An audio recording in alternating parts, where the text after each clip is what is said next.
Thank you so much for joining Dental Marketing Theory, a podcast by Gary Bird. In today's episode, Gary talks with Dr. Ahmad Osman. Gary and Dr. Osman talk about entrepreneurship in the dental space and how technology continues to grow within our industry. As always, please make sure to like, subscribe, share, and leave a comment, as all of those things really help to get the word out about dental marketing theory. Hope you enjoy today's show.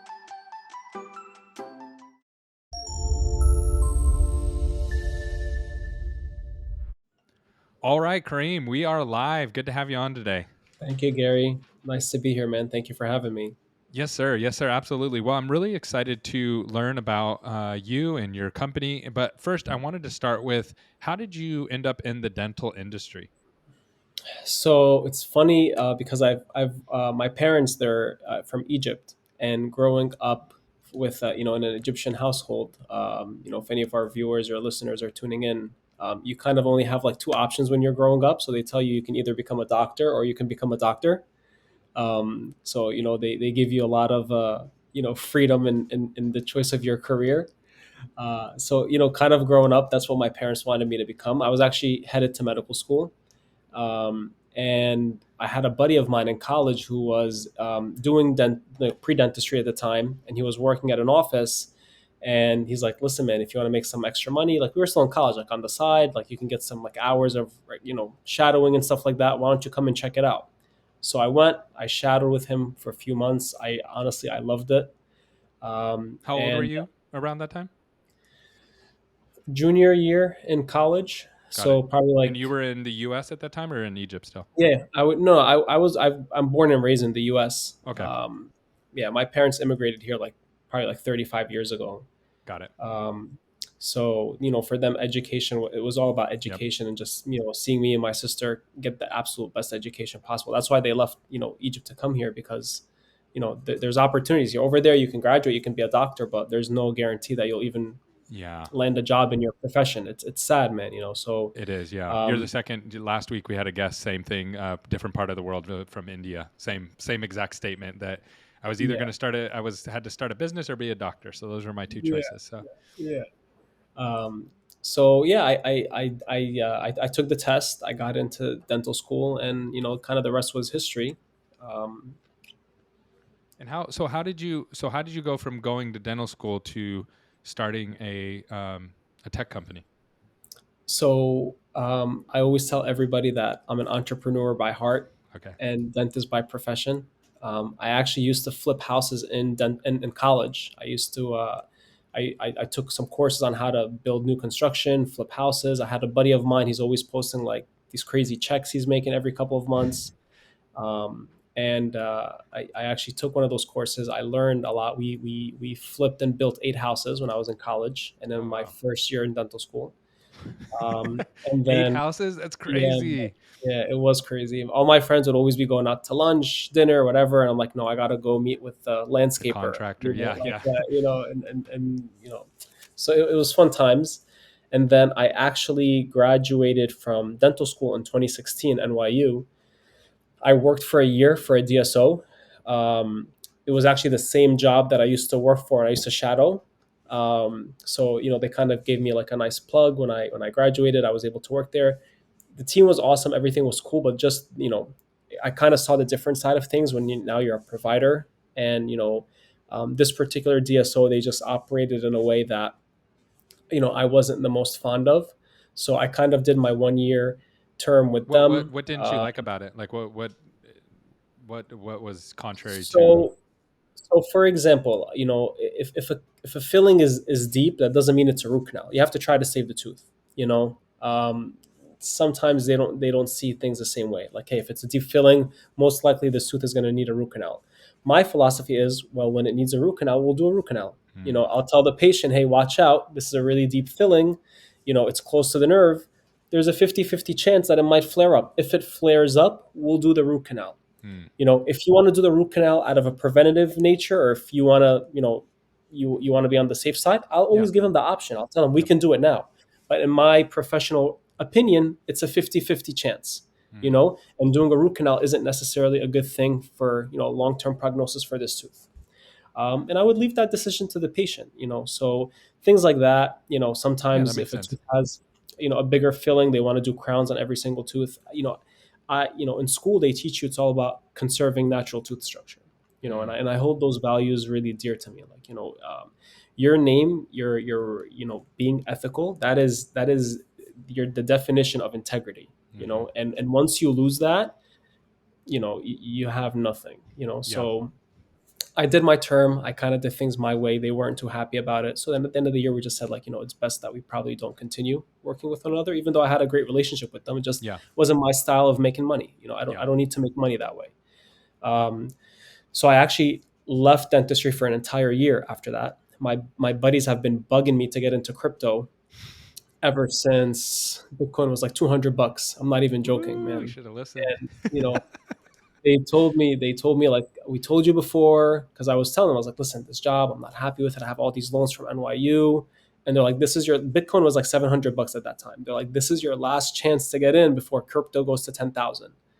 This was in 2017. So I was like, you know what? Can I do it on the side? They're like, of course you can't do it on the side. It's either you're in or you're out. So I was like, all right, fine, I'm in. So I loved dentistry for an entire year. At that point, both of my parents wanted to absolutely Oh, just there. like slice my head off, you know, I can only you imagine. And know, then you trying to explain to him that you're going into crypto. because my dad, he would be seeing me. He's like, why are you with contractors? He's like, you're in dental school. Like people are dying to get into this, and like here you are. You're like, you're picking up things from Home Depot, and you're like calling it like, what is wrong with you? Like Oh there's man. something has to be wrong with you. They don't get it. So anyway, I did crypto for a year.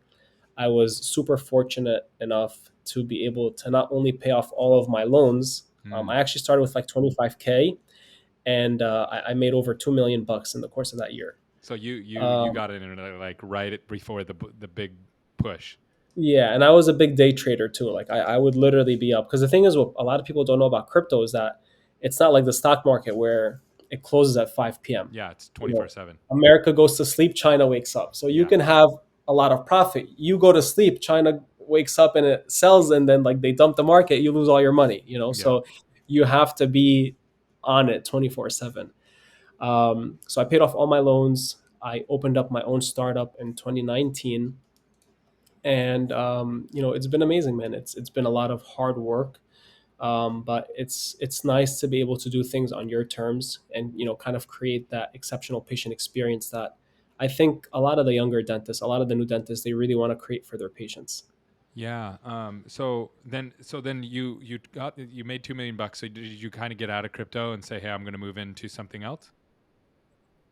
Yeah, so I paid off my loans.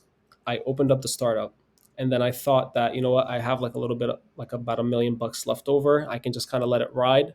And in my head, I'm like, oh, it's probably gonna go to like to 10 million. Like every crazy crypto guy that just Yeah. thinks their money's gonna go to the moon, infinitely. I actually lost all of it. I Okay. lost all that money. Got it. Okay. So okay, So that's good. Thanks for being honest on that. Yeah, because there's yeah, always yeah. ups, right? And you can always win on the ups, and some people do, and then you can also lose on the way down too. But it sounds like you capitalized, and then so that was the end of your crypto journey. So then you're like, okay, I'm good. I let it ride, and it didn't work out, but you got the startup to start, and then tell me a little bit about that journey. What year was that, and what did that look like? Yeah, so a thing is, a lot of people, they don't know about crypto is that crypto enters into these really crazy bear cycles. So like that lasted 3 years. So Yeah, when people are looking at last year and all these gains and cryptos at 60,000, they don't understand that the last 3 years were absolutely torturous, and people will literally lose like everything. everything. Yeah, So you have to be able to like go through these waves, and just have like, diamond just hands. like they tell you, diamond hands. That's it, exactly. If you don't have diamond Uh, hands, then you're toast. Yeah. yeah, you don't belong in crypto. So anyway, open up the practice. We've been extremely, successful. We've been really, like I said, really grateful and really just blessed to kind of recreate that patient experience. It was always about putting the patients first, and I think that that's what makes me so excited about the future of dentistry. Is even though the younger guys and gals are coming out with so many loans, they genuinely do care about the patients. They have that deep desire that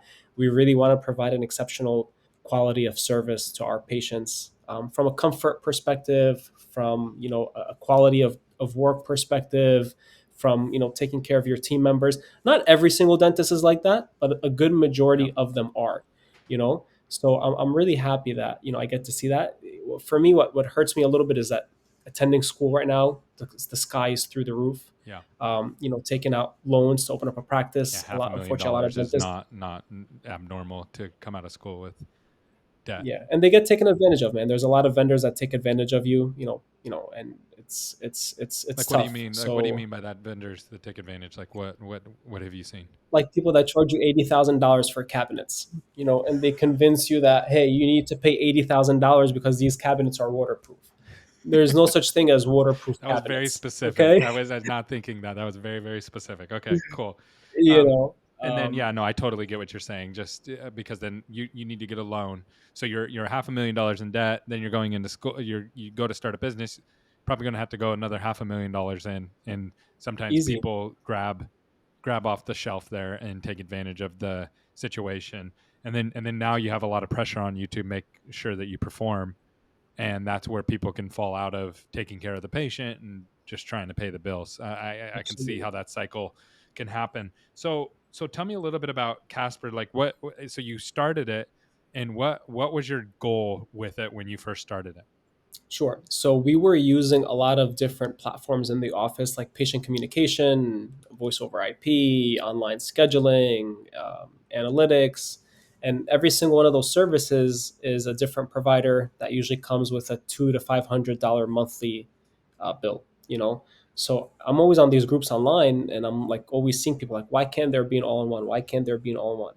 So we built the first all-in-one. We're the first true all-in-one. I know everybody says they're all-in-one, but we are the first true all-in-one platform. Voice over IP, paperless forms, online scheduling, analytics.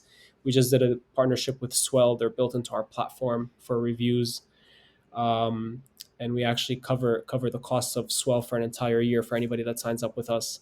Wow. So it's like a $3,000 value. But that's not really what we're building at Casper. That was kind of just our go-to market strategy. Yeah. We're building the first artificially intelligent office manager at Casper. So we want Casper to be able to run the entire dental practice from start to finish. We just want the doctor to be able to focus on doing the clinical work, and we want to tell them, let us take care of the administrative and the management tasks for you. So walk me through that. That's where you want to get to, right? So what's going to have to happen to make that dream possible? So what had to happen first was we had to build the core, Product. features, which Yep. are the voice over IP, the paperless forms. I'll give you like a very small example.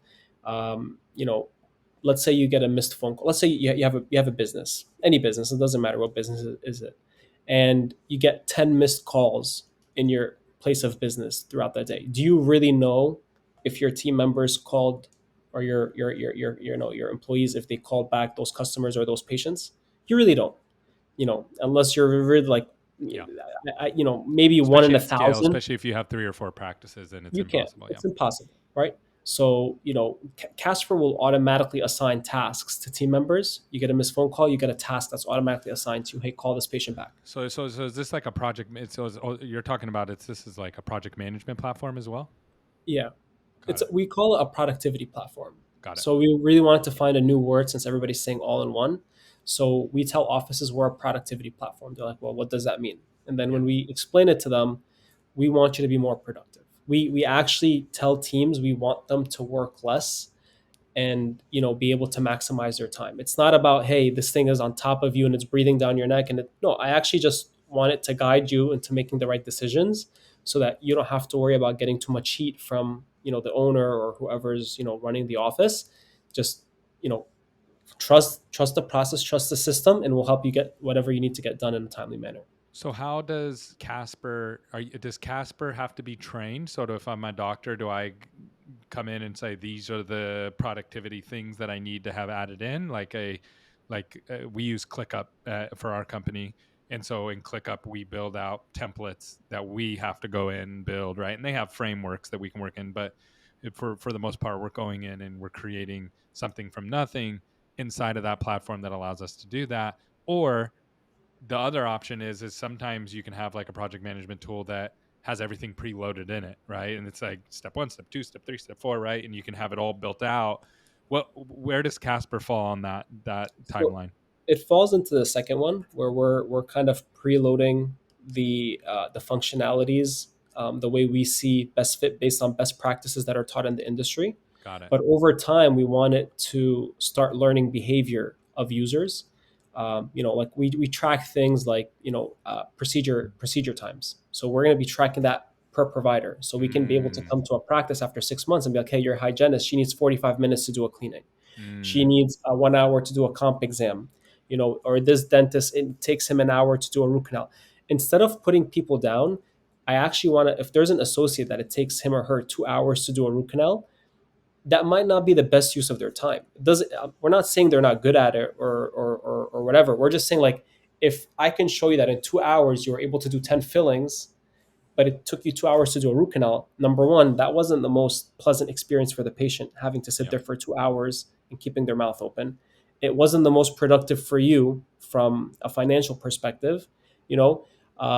It didn't even make sense for the office to hold that chair up for 2 hours. Hmm. So we want to be able to give them actionable insights on how to help them improve, Got it. That makes on a lot of metrics that sense. they can use to help them take it to the next level. So do you need the PMS behind that to be doing certain things? Do you have to, get the PMS to a certain point to be able for you guys to perform these functions, or how does that No, work?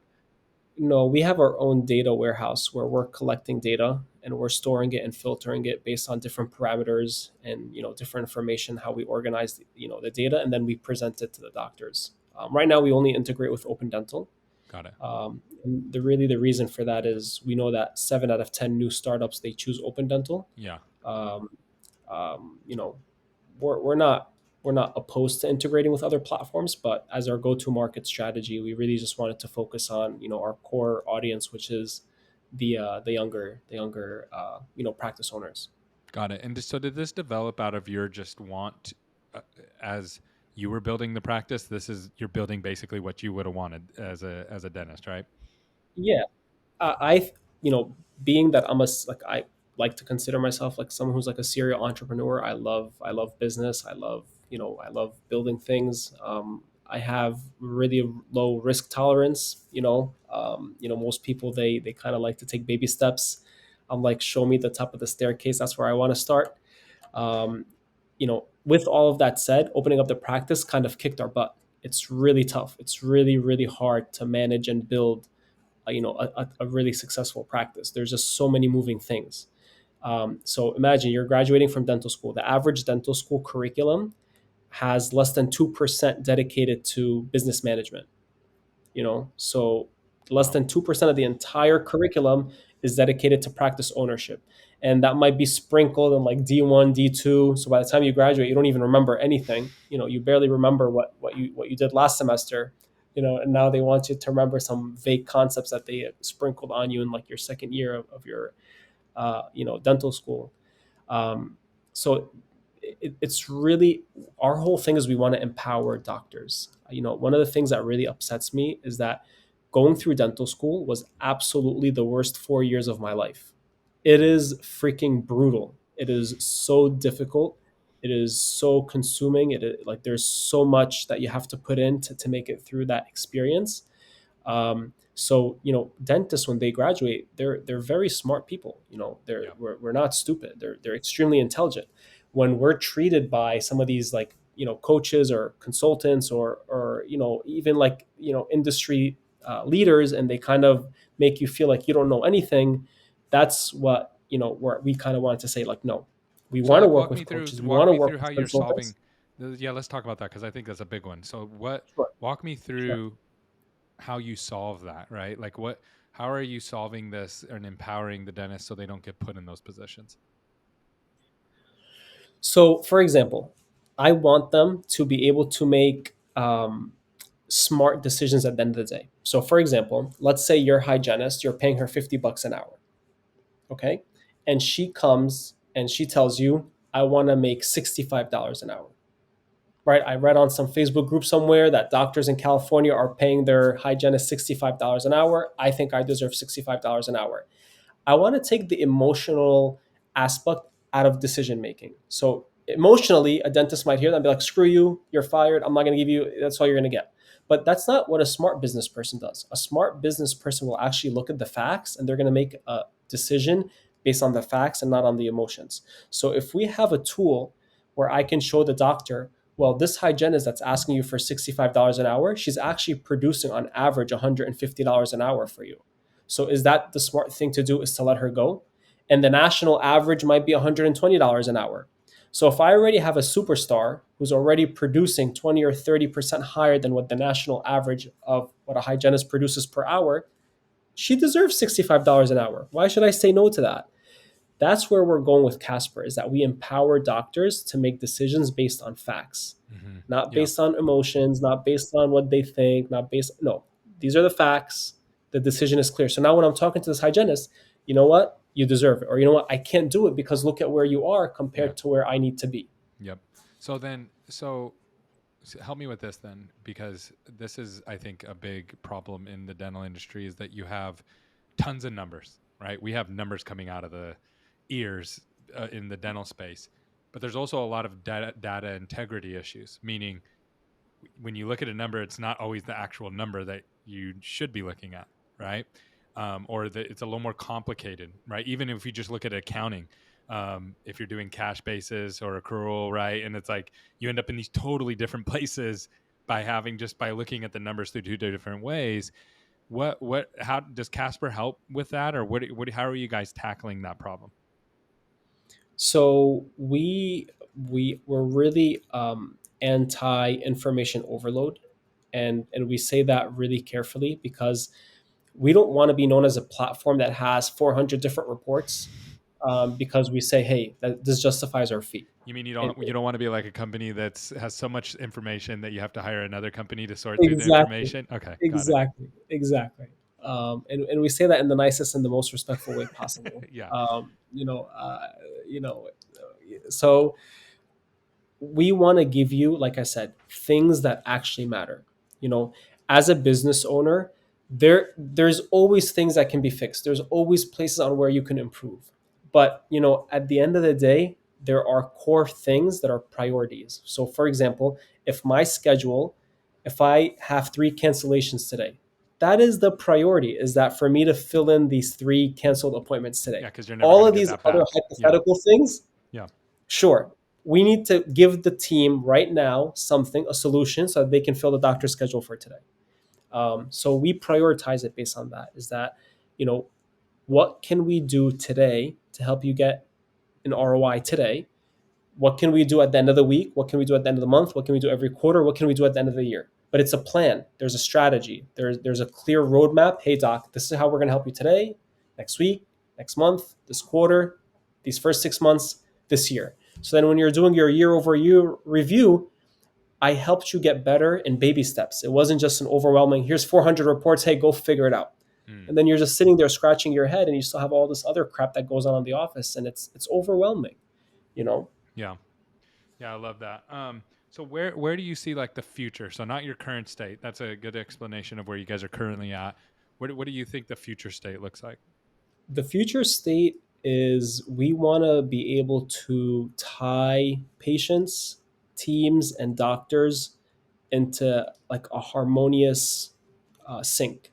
You know, we want the patient, because everything starts with the patient. You know, in my office, there's actually, I don't know if you've heard of Ray Katina. I don't know if is famous across the country or not, but Ray Katina, he's a gentleman in New Jersey. I think he's like the first billionaire in New Jersey, or something like that. But what he did is he was the first one to start. He got a private contract from Mercedes Benz and he became an authorized reseller. Okay.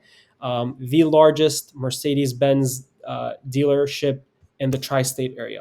Okay. When you walk into any of his showrooms, I'm not even joking, in literally like 1,000 size font, he has a huge banner everywhere that says, the customer is always right. You know, and I think that is something. Growing up, when I used to work in a pizzeria when I was younger. My parents, they literally had me working since I was like 8 years old because they wanted me to know how hard it is to make money. That money doesn't grow on trees. You have to learn that you got to work really, really hard. Nothing's going to be given to you in this life. Yeah. Okay. And sometimes when I was delivering the pizza, like we'd be like 10 or 15 minutes late. And my parents would be like, just give them the pizza for free, give them the soda for free, don't charge them any money. I'm like, what's the big deal? We're only like 15 minutes late. And they told me, would you rather lose the pizza or would you rather lose the customer? Yeah, that's smart. Right. So linking it back to this point, your patient is the heart and soul of your practice. You have to do everything that it takes to make their experience absolutely as seamless and as comfortable and as enjoyable as possible. Yeah. So our mission at Casper is that we want things from the time that the patients come to your website to make an appointment. We want that to be a seamless experience, right? We want patients to show you off. When me and you are at dinner, and you're telling me about how crappy your experience was with your dentist. Oh my God, I had to fill out my forms for the fourth time. Every year I go in, they make me fill out all these forms, right?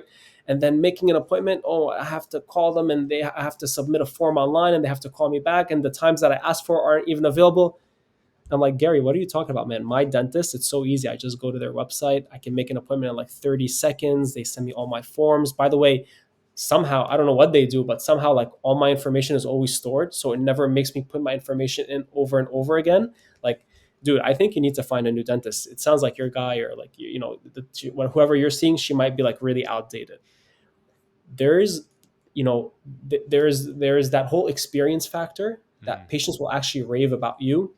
And a lot of dentists don't understand that. I kid you not, man. I was with someone yesterday and he said, when I came to your practice last week, I noticed one of your employees gave your best friend a hug. So my best friend, he's my partner at the dental office. And he's like, when he walked in, one of your employees gave him a hug.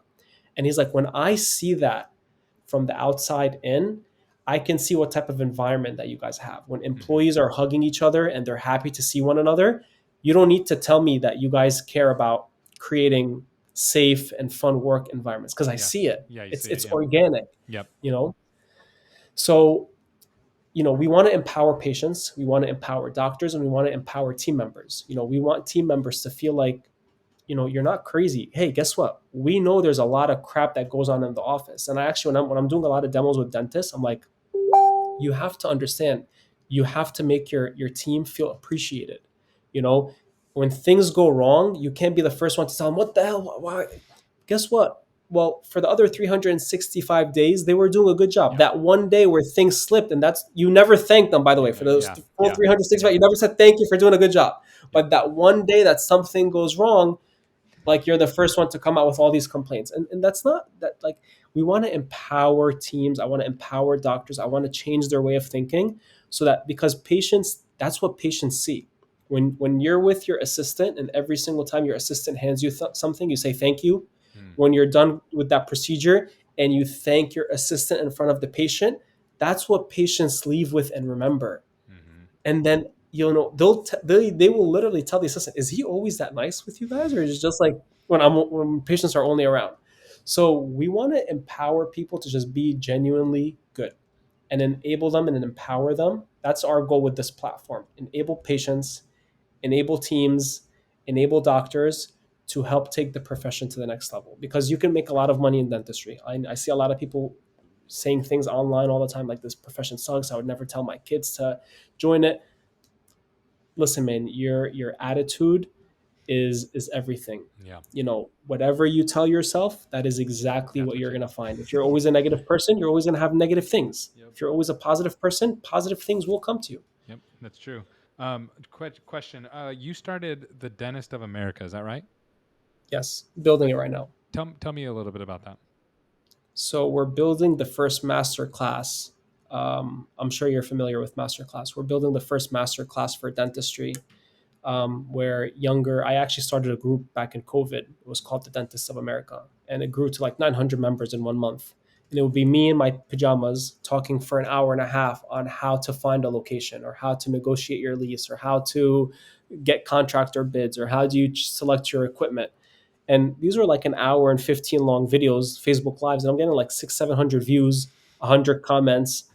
And I'm like, this is crazy. So we're actually building a platform now. It's called the Dentists of America. And we're going to be giving bite-sized content to new dentists, young dentists that want to start this journey on how they should start thinking. It's going to all be free content. And then we're going to be able to connect them with professionals. Let's say Gary, he's the number one insurance biller in the entire country. I'm going to come to Gary and tell him, hey, Gary, let's create a master class for you. You'll charge a fee for your course, but I want to help them get to opening up the practice. For me, Yeah. opening up the practice is just like the first step. Yeah. If they're already spent a lot of money on that part, well, guess what? After you open it up, you have no idea how to run it. Yeah. You I need to want hire them to invest their money associates. in Gary. Yeah. Yeah, I want them to go to Gary. Gary's going to teach you how to do insurance billing and medical billing. So um, we're building that. That should be ready in Q1 of next year. We're Oh, really that's excited really about it. cool. That's a great Yeah, idea. Is there anything else like that in the space of dental? there isn't, not to my knowledge, at least. Yeah, I haven't. I've seen different people try to tackle it different ways, but not from that exact angle. That is really really cool and definitely needed. When do you think that'll be launching? That should be ready in about the end of Q1 of next year. Okay, awesome. Yeah. That's really really exciting. I'm definitely going to tune in for that. Is there anything else that I forgot to ask you, or that you feel that people should know either about you or your product in Kasper? I don't really like to talk about my product too much, man. I feel like whenever people get a chance to go on stage or whatever, they're always talking about their product. Nobody cares about your product. People don't buy things because of your product. People Yeah, buy things because of the people behind the product. that's right. You know, until today, Steve Jobs, he's dead, right? But people still talk about Steve Jobs, right? Because he was the man behind the product. You know, whether good or bad, whether people like him or people hate him, that's not the point. For me, my mission, my goal is genuinely to help doctors be empowered and feel like they are capable and that they can do it. And I'll kind of end with this based on the attitude thing, and I'm going to ask you this question: What makes a what makes the lion the king of the jungle? Ooh, Why do you think the lion is the king of the jungle? um, because he's Is he the biggest animal? no, he's not the biggest. He's not the Is he the loudest. He's fastest? not. He's just his presence. That's it. It's his Yeah, attitude, yeah, you know? And that's what a lot of people don't get. It's that the lion is the king. He's not the biggest, he's not the fastest, he's not the smartest. An elephant is smarter yeah, than a lion, yeah, right? But when a lion shows up and he looks at an elephant, the first thing that comes to the lion's head is food, right? And when the elephant sees a lion, the first thing that comes into that elephant's head is eater. This person is going to eat me, or this animal yeah. is going to eat me. And those things that we tell ourselves Mm, are what define us and make us who we are. The elephant is literally smarter, stronger, and bigger. But because he put in his head that this lion can eat me, that's it. yeah, And the lion, even though he's smaller, weaker, and less intelligent, in his head, he's like, I can eat this thing. And that's it. When the lion shows up, everybody else runs. yeah, So, we want to empower doctors that don't be scared. But that doesn't mean go and just open up a practice and yeah, yeah, just make random decisions. No, but you have to understand that everything, if you put in the due diligence and you really take the right steps, you can really accomplish anything that you want in this life. And I think for me that really hits home is sometimes I visit back home to Egypt, and I kid you not, man, you'll be in a store and people will ask you where are you from, and we tell them, oh, I'm from the States or whatever. I swear to God, man, they will say like, "Can you please put me in your suitcase and take me back with you?" And they say it in a joking way, but it's yeah, not. yeah, Like you even saw like during that, I think it was what, in Afghanistan or some people were like hanging onto the yeah. side of an Hanging onto the airplane, just plane. trying Yep, to leave, yep, right? Like that's the opportunity that we have here in America. yeah, We are so grateful. We live yeah. in the We're very absolute blessed. Yeah, greatest country in the freaking world. We are so blessed. Even if our situation is hard, you have a chance to get out of it. yeah, Over there is no chance. yeah, There's no chance. So that for him, he'd rather hold on to the side of an airplane. If he dies, at least he has a 1%. Because if he makes it out, there's a chance. But there's yep, no chance for him wherever he is at. yeah, And I don't take that lightly. I don't take any of those things for granted. I'm always extremely fortunate and humbled and blessed. And we just want to keep our head down and just keep going through and just providing value. If you're providing value, I don't need to talk about Casper. I don't need to talk about what I'm doing. If you're providing value, people will resonate towards you. that's awesome. They tell you the best way to catch a butterfly. Some people, they want to use a net. Some people capture a jar. The best way to capture a butterfly is build a beautiful garden. Yeah, all the butterflies will come over to you. That's great.